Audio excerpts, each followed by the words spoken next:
Apabila kalian berbeda pendapat, berselisih paham, maka kembalikanlah masalah itu kepada Allah dan Rasulnya.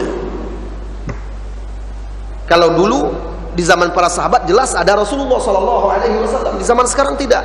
Maka maksudnya kembalikan kepada Allah dan Rasulnya, kembalikan kepada Al-Quran dan hadis-hadis Rasulullah SAW. Firman Allah Subhanahu wa Ta'ala ini di surat An-Nisa. Di surat An-Nisa, di ayat sebelumnya juga Allah berfirman, ya ayyuhalladzina amanu atiiullaha wa atiiur rasula wa ulil amri minkum. Sebelumnya, lalu fa in tanaza'tum fi syai'in farudduhu ila Allah war rasul in kuntum tu'minuna billahi wal yaumil akhir dzalika khairu wa ahsanu ta'wila. Mari kita pahami ayat ini. Di bagian pertama Allah Subhanahu wa Ta'ala mengajak, memerintahkan orang yang beriman mentaati Allah dan Rasulnya, kemudian mentaati ulil amri, termasuk di sini para ulama. Di bagian yang berikutnya setelah itu Allah sebutkan lagi, kalau kalian berbeda pendapat, kembalikanlah kepada Allah dan Rasulnya jika kalian betul-betul beriman, karena itulah sebaik-baik penafsiran. Kenapa di sini tidak disebut ulil amri lagi?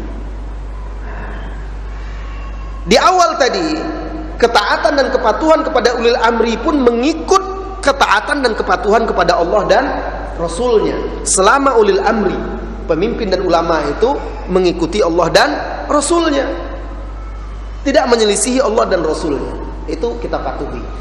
Dalam masalah perbedaan pendapat, ketika terjadi perbedaan pendapat, maka di situ dikatakan oleh Allah, kembalikan kepada Allah dan Rasulnya. Tidak disebutkan lagi di sini ulil amri atau ulama itu. Kenapa? Karena landasan beragama itu, landasannya adalah Al-Quran dan Sunnah. Itu yang dalil. Perkataan ulama bukan dalil.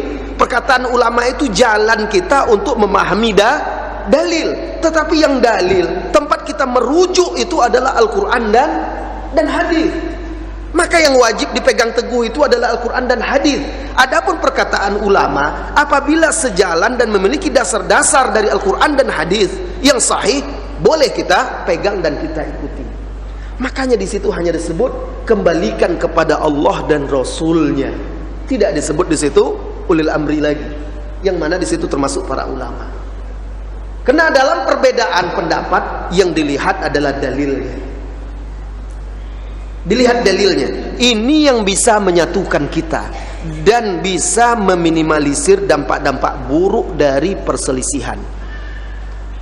Kalaulah setiap kaum muslimin ketika terjadi perbedaan pendapat di tengah mereka dalam masalah-masalah agama, lalu mengembalikannya kepada Al-Quran dan hadis. Ada dua pendapat misalnya. Lihat pendapat yang pertama, apa dalilnya dari Al-Quran? Masalah ini ada tidak di dalam Al-Quran? Masalah ini ada tidak di dalam hadis-hadis Rasulullah SAW? Dilihat dalil-dalilnya.